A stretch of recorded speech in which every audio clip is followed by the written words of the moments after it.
नमस्कार, the news देख रहे हैं। मैं हूं आपके साथ अर्जुन खजूरिया। तो आखिरकार शपथ ले ली गई, जिसमें आपको बता दें कि पीएम मोदी समेत जो है 72 मंत्रियों ने शपथ ली है। और वहीं इन 72 मंत्रियों में अगर बात की है तो जो सहयोगी दल हैं, बीजेपी के साथ के जो सहयोगी दल हैं, उनमें से 9 दलों में 11 मंत्रियों को शपथ दिलाई गई। लेकिन इस बीच अगर बात की है तो एक तरफ जनसेना पार्टी, वहां से कोई मंत्री नहीं देखने को मिला, तो दूसरी तरफ एनसीपी। अब अगर बात करें यहां पर एनसीपी की, तो इच्छाएं तो बहुत बड़ी बड़ी हैं एनसीपी की। एनसीपी चाहती है कि उनको जो है कैबिनेट रैंक मिले, और ये कहना है उनका कि एमओएस जो है वो उनको ऑफर किया जा रहा था, लेकिन उनको कम से कम जो है कैबिनेट रैंक चाहिए। इसीलिए जो है उन्होंने इसको ठुकरा दिया। बहरहाल अब एक सांसद जीत करके आया है और अब सबको ही जो है यहाँ पर चाहिए कि हमें जो है बड़े मंत्रालय दिए जाएं, लेकिन उस पर सहमति नहीं बनी। और पहले ही कल जो है कश्मकश देखने को मिली थी प्रफुल्ल पटेल और दूसरे सांसद के बीच में कि आखिरकार किसको जो है यहाँ पर ये पद मिले। लेकिन अब देखिए, अजीत पवार जो है लगातार उनकी प्रतिक्रिया सामने आ रही है। अब चूंकि एनडीए में भी वो हैं और एनडीए में रहना भी है आगे, इसीलिए अब कुछ ना कुछ खेल यहां करना पड़ेगा। अब अजीत पवार क्या दावा कर रहे हैं? अजीत पवार दावा कर रहे हैं कि आने वाले दिनों में ये जो एक संख्या है हमारी, ये बढ़ करके 4 हो जाएगी। ये दावा उनकी तरफ से किया गया है। हालांकि कितना सच होगा कितना झूठ होगा वो आने वाले दिनों में पता लगेगा। और ये सब केवल इसीलिए, जैसे उन्होंने कहा है कि हमें जो है कैबिनेट मिनिस्टर चाहिए, लेकिन बीजेपी हमको जो है वो राज्य मंत्री ऑफर कर रही थी। कम से कम कैबिनेट चाहिए, इसलिए अब जो है हमारी संख्या 1 से बढ़ाकर हमको 4 करनी है। हाल ही में चुनाव हुए, और हाल ही में जो चुनाव हुए, अगर इतनी फिक्र थी तो उसमें और ज़्यादा अच्छे से यहाँ पर एनसीपी को परफॉर्मेंस दिखानी चाहिए थी। कई सीटों पर जो एनसीपी लड़ी, केवल एक ही सीट पर जो है जीत प्राप्त कर पाई है, बाकियों पर हार हुई है एनसीपी की।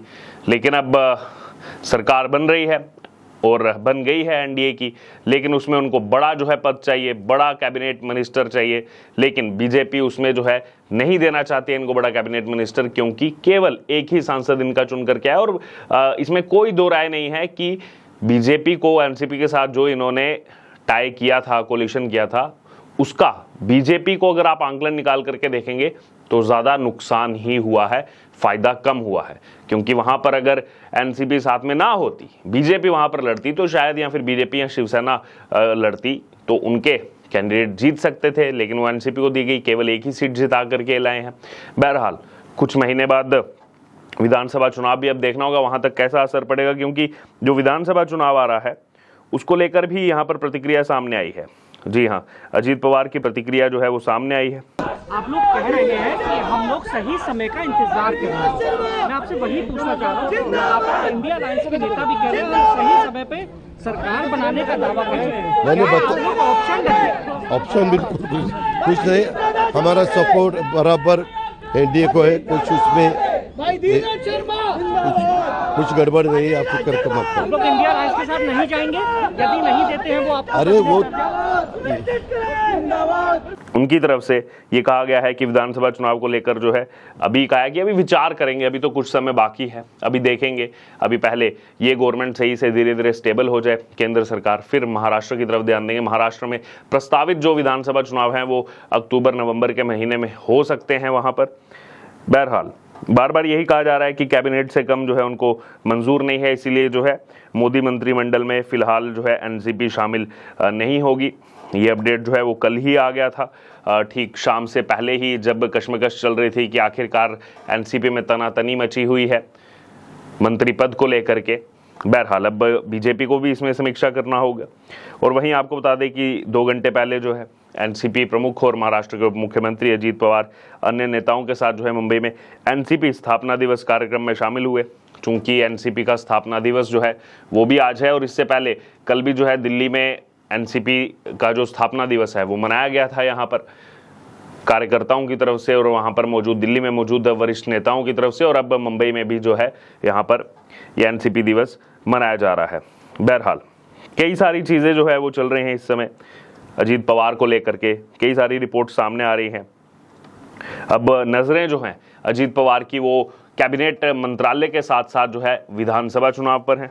जी हाँ, आपको बता दें अब उन्होंने कहा है नुकसान की भरपाई करने के लिए जो है अजीत पवार की एनसीपी ने कमर कस ली है। और अपने एक बयान में उन्होंने कहा है कि महायुति यानी कि एनडीए जो है, नेशनल डेमोक्रेटिक अलायंस, वो विधानसभा चुनाव में किस तरीके से उतरेगा, क्या सीट शेयर रहेगा, कैसे जो है बंटवारा किया जाएगा सीट्स का, उस पर अभी विचार किया जाएगा।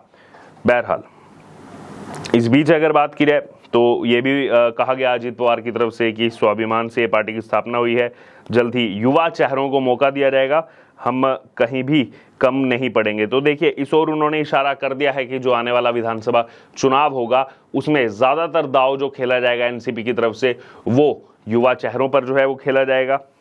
इस बीच एक और उनका जो है बयान सामने आया है। उन्होंने कहा कि कल हम सब ने जो है दिल्ली में हम मौजूद थे और एनडीए से नरेंद्र मोदी ने जो है प्रधानमंत्री पद की शपथ ली।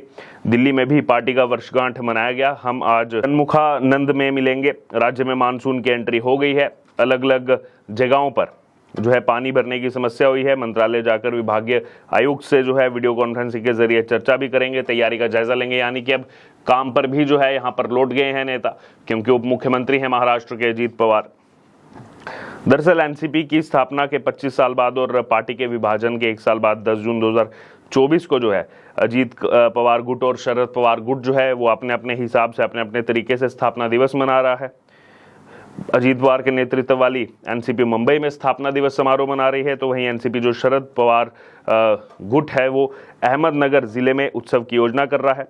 लेकिन अब यहाँ पर देखना होगा कि क्या वो 4 आंकड़ा जो ये कहा जा रहा है कि हम 4 हो जाएंगे बढ़ करके, और जो शरद पवार गुट में जो जीत करके आए हैं उनमें से कौन से ऐसे 3 नाम हो सकते हैं जिनको शामिल करने की बात यहाँ पर चल रही है, और वो शामिल होंगे या फिर नहीं होंगे, इसको भी लेकर कई सारे क्यास इस समय लगाए जा रहे हैं। दरअसल अगर बात की जाए तो पहली बार जो है एनडीए में 72 मंत्रियों ने पीएम समेत पीएम के साथ साथ जो 71 और मंत्रियों ने जो है शपथ लिया। अब तक इतना बड़ा मंत्रिमंडल जो है एनडीए का आज तक नहीं रहा है, चाहे अटल बिहारी वाजपेयी सरकार हो, चाहे फिर वो मोदी सरकार 1.0 हो, मोदी सरकार 2.0 हो।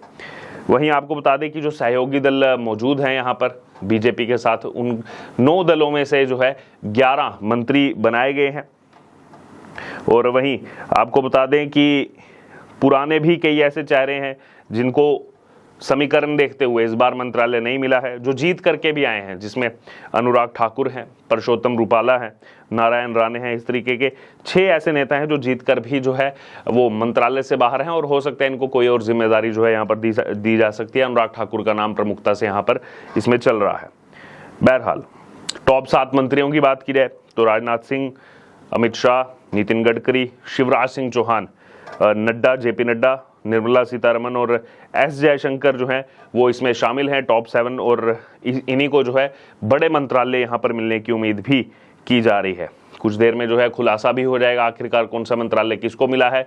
लेकिन अब देखना होगा कि बाकी जो सहयोगी दल हैं उनको कौन कौन सा मंत्रालय दिया जाता है, क्योंकि जैसे टीडीपी लगातार स्पीकर पर अड़ी हुई है कि स्पीकर पद उनको चाहिए, और भी कई अहम मंत्रालय जो हैं वो जेडीयू की तरफ से मांगे गए हैं। अब देखना होगा कि आखिरकार किसको कौन सा मंत्रालय मिलता है, किसके जो है पासे में कौन सा मंत्रालय यहाँ पर आता है। ये भी देखने के लिए जो है बहुत दिलचस्प इस समय जो है ये राजनीतिक मोड़ जो है अभी लिया जा चुका है।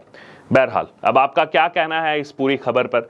ये जो अजीत पवार की तरफ से दावा किया जा रहा है, जो चीज़ कही जा रही है, और क्या वो बने रहेंगे, इसमें नहीं रहेंगे, क्योंकि एक ही सीट उनकी आई है और अड़े हुए हैं कैबिनेट रैंक के लिए। बहरहाल अब आपकी इस पर जो राय हो आप ज़रूर हमारे साथ कमेंट बॉक्स में शेयर करें और बने रहें द न्यूज़ के साथ। धन्यवाद।